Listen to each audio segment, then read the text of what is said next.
Hello मेरे प्यारे दोस्तों। तो यार Indian space research organisation ISRO जो कि डिपार्टमेंट ऑफ स्पेस यानी डॉस के अंडर में आता है, उसके अंदर एक वैकेंसी निकल गई है। और वैकेंसी जो है वो ICRB जो कि रिक्रूटमेंट बॉडी है इसरो की, उसी ने रिलीज की है।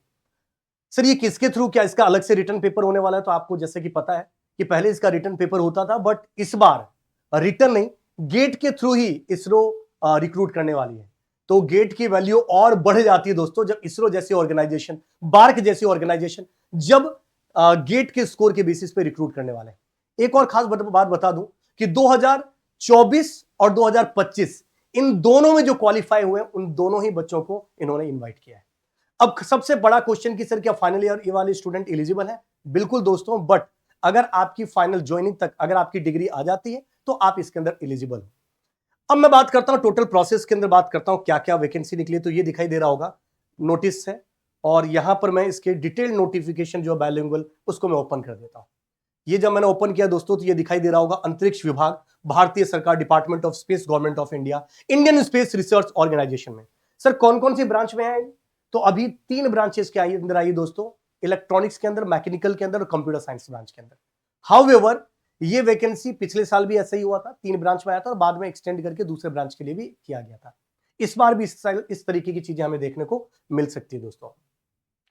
तो सबसे फर्स्ट देखते हैं कितनी कितनी वैकेंसी आई है। तो साइंटिस्ट, ऑफ कोर्स आपको पता है कि ये साइंटिस्ट सी के लिए निकलती है, राइट, जो ICRB के थ्रू जो इंजीनियर्स के लिए निकल रही है। तो यह है सबसे पहले BE001 जो साइंटिस्ट सी के लिए निकल रही है, जिसको ऐसे बोला जाता है इलेक्ट्रॉनिक्स के लिए। टोटल इलेक्ट्रॉनिक्स में 22 वैकेंसी है। और टेंटेटिव सेंटर जहां पर आपकी पोस्टिंग हो सकती है वो भी आपके पास दे रखा है, बेंगलुरु में हो सकता है, हैदराबाद हो सकता है, सेक जो सैटेलाइट एप्लीकेशन सेंटर अहमदाबाद है वहां पर आपकी पोस्टिंग हो सकती है, राइट। श्रीहरिकोटा में आपकी पोस्टिंग हो सकती है, VSSC अनंतपुरम का है वहां पर आपकी वैकेंसी हो सकती, आपकी पोस्टिंग हो सकती है। यही चीज मैकेनिकल के लिए 33 वैकेंसी है, और इसके भी डिफरेंट डिफरेंट डिपार्टमेंट दे रखा है कि कहाँ का आपके, या डिफरेंट डिफरेंट जगह दे रखी है कहाँ कहाँ पर आपकी वैकेंट आपको ज्वाइन करवाया जा सकता है। एक चीज और खास बात, इसका कोई रिटर्न पेपर नहीं होने वाला, सीधा गेट के थ्रू स्क्रीनिंग होगा। और एक चीज और, गेट का भी सिर्फ स्क्रीनिंग है, उसके मार्क्स कुछ नहीं जुड़ने वाले। वहां पर इंटरव्यू के बेसिस पे आपका सिलेक्शन होगा। इंटरव्यू में भी अलग अलग क्राइटेरिया है, एकेडमिक जो आपके है उसका 40, फिर किसी और चीज का फिर 40, फिर 10 आपके प्रेजेंटेशन कम्युनिकेशन का। अभी मैं पूरा डिस्कशन आपको करता हूं पूरा 1 by 1। Scientist engineering computer science में भी 8 वैकेंसी है, जिसमें हासन आपके पास हो सकता है, हैदराबाद में हो सकता है, अहमदाबाद के अंदर सैक के अंदर आपकी जो है पोस्टिंग हो सकती है दोस्तों। एक चीज सर, कितने परसेंटेज बीटेक में रिक्वायरमेंट है? अगर आपके परसेंटेज चलता है आपके कॉलेज में तो आपके ब्रांचेस के अंदर 65% या उससे अबो होना चाहिए। और अगर सीजीपीए तो प्रॉपर कन्वर्जन होना चाहिए सीजीपीए का, और 6.84 सीजीपीए से अबो होना चाहिए। दूसरी चीज, आप अगर इलेक्ट्रॉनिक्स में अप्लाई कर रहे हैं तो you should have a valid GATE score for B BTech. तो ठीक है आपने किया ही हो, पर साथ में आपका गेट स्कोर भी बी बीटेक आपकी इलेक्ट्रॉनिक्स के अलाइड में होना चाहिए, और साथ ही आपका गेट स्कोर इलेक्ट्रॉनिक्स का होना जरूरी है। यही चीज अगर आपने मैकेनिकल में अप्लाई किया तो बी बीटेक मैकेनिकल में होना चाहिए, और साथ इक्विवेलेंट, और साथ ही आपका वैलिड गेट स्कोर मैकेनिकल का होना चाहिए। यही चीज अगर आपने कंप्यूटर साइंस में कर रखा है तो आपकी बी बीटेक होनी चाहिए कंप्यूटर साइंस के अंदर, equivalent in computer science engineering with the aggregate minimum 65 जो मैंने आपको बता दिया। और साथ ही गेट स्कोर भी CS का ही होना चाहिए, तभी आप इसके लिए एलिजिबल हैं। Graduation should have been completed within the stipulated duration of the course as prescribed by the university. जो भी मैक्सिमम डिग्री का ईयर है उसी के अंदर कंप्लीट हो जाना चाहिए, जो एक्चुअली होता है हर यूनिवर्सिटी का। फॉर एग्जांपल 4 ईयर का है तो 4 ईयर में आपका कंप्लीट होना चाहिए। अलाइड डिसिप्लिन भी वाले अप्लाई कर सकते हैं, वो FAQ सेक्शन में, ये भी मैं आपको बता दूंगा डिटेल से, कोई दिक्कत नहीं।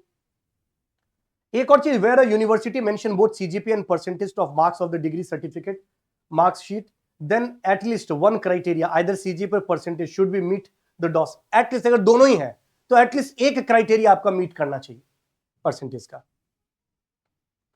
ठीक है, ये ऑलरेडी हमने डिस्कशन कर लिया CGPA परसेंटेज से related. Okay, where the common CGPA, ये सब चीज हमने ऑलरेडी डिस्कशन कर दिया।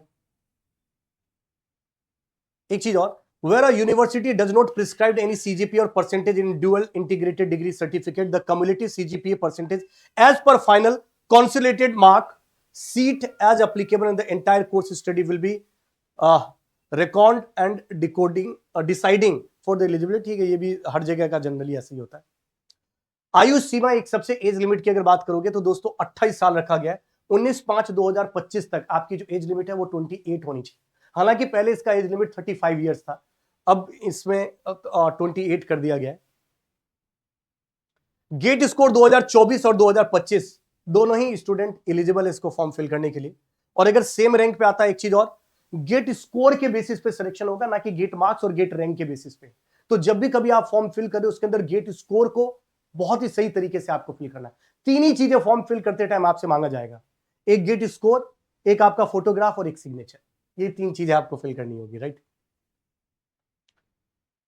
तो हाउ टू अप्लाई, 19/5/2000 देखो लास्ट डेट है 29/4/2025 से शुरू हो चुका है, यानी आज से शुरू हो चुका है, और 19/5/2025 तक लास्ट डेट है।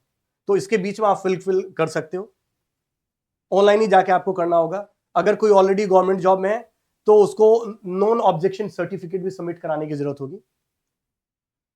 250 रुपीज जनरल कैटेगरी के लिए नॉन रिफंडेबल है, फीस है, जो कि through online mode via Bharat Kosh portal and the link making the payment will appear, वो पेमेंट आपको मिल जाएगा। इंटरनेट बैंकिंग और बहुत सारी यूपीआई होगा जिसके थ्रू आप पे कर सकते हो।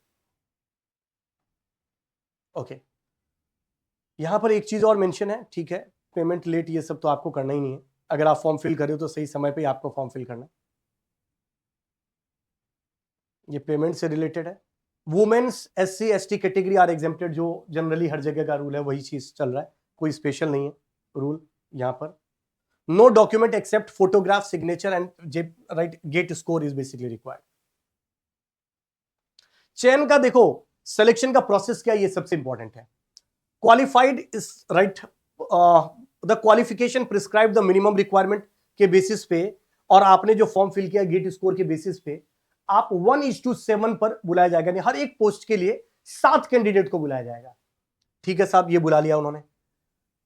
देखो, GATE score awarded and note GATE marks और the GATE rank. GATE score होगा, ये सिर्फ स्क्रीनिंग होगा, गेट स्कोर का कोई लेना देना नहीं है वहां पर, सिर्फ स्क्रीन करने के लिए लिया जाएगा, सिर्फ सेलेक्ट करने के लिए लिया जाएगा। उसके बाद कंप्लीटली इंटरव्यू के बेसिस पे आपका सिलेक्शन होगा। इंटरव्यू में भी उन्होंने कुछ क्राइटेरिया को मेंशन किया है। The candidate will be assessed based on the following attributes. Technical knowledge 40 marks होगा, general awareness in the relevance of the area of specialisation technical 20 marks होगा। इसको ये मत समझिएगा करंट अफेयर और जनरल अवेयर, टेक्निकल का ही स्पेशलाइजेशन से रिलेटेड जो आपका एरिया है उससे रिलेटेड 20, यानी प्रोजेक्ट्स हो गए, इन सबसे रिलेटेड क्वेश्चन पूछे जाएंगे, 20 मार्क्स होगा। 40 + 20 60 हो गए।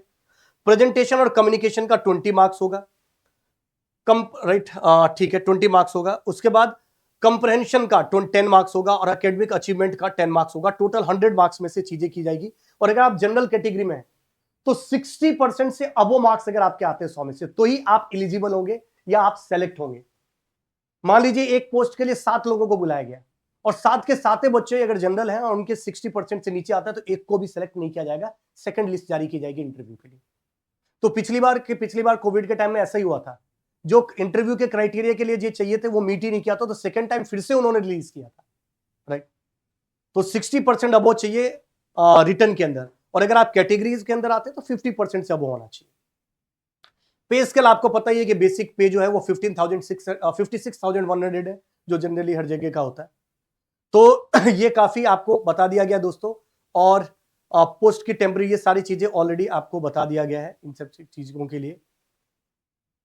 Provisional the post continue, okay. तो ये सारी चीजें आप लोगों को इसके लिए बता दी गई है। बस डेट एक बार फिर से याद रखिएगा, 29/4/2025 को स्टार्ट होगा, जो क्लोजिंग डेट होगी वो 19/5/2025 को होगी, और 21/5 लास्ट डेट जो है वो 21/5/2025 लास्ट डेट है। मतलब पेनल्टी के बाद आप पे कर सकते हो, बट क्यों पेनल्टी देना, राइट। तो ये आप लोगों को मैंने पूरी इंफॉर्मेशन दी है। कुछ और भी क्वेरीज अगर इसरो से रिलेटेड है तो आप जरूर पूछेगा, मैं आप लोगों को जरूर रिस्पॉन्स करूंगा। स्पेशली अगर इंटरव्यू से रिलेटेड अगर कोई बच्चे अगर प्रिपरेशन करना चाहते हैं तो आप मेरे टेलीग्राम चैनल के ऊपर आप जुड़ सकते हो। CJ सर गेट GFG करके मेरा टेलीग्राम चैनल है, आप उस पर जुड़ सकते हो और मेरे से इंटरव्यू से रिलेटेड आप गाइडेंस ले सकते हो। इवन लिंक्डइन पे आप मुझसे पूछ सकते हो और मैं आपको गाइड करूंगा। स्पेशली जो बच्चे CS के हैं और इलेक्ट्रॉनिक्स के हैं तो उनको मैं बहुत प्रॉपर तरीके से गाइड कर सकता हूं कि इंटरव्यू के अंदर किस किस तरीके के क्वेश्चन पूछते हैं, आपको कहां पर किस तरीके से प्रिपरेशन करनी चाहिए। Till that, thank you very much, all the very best, जय हिंद दोस्तों।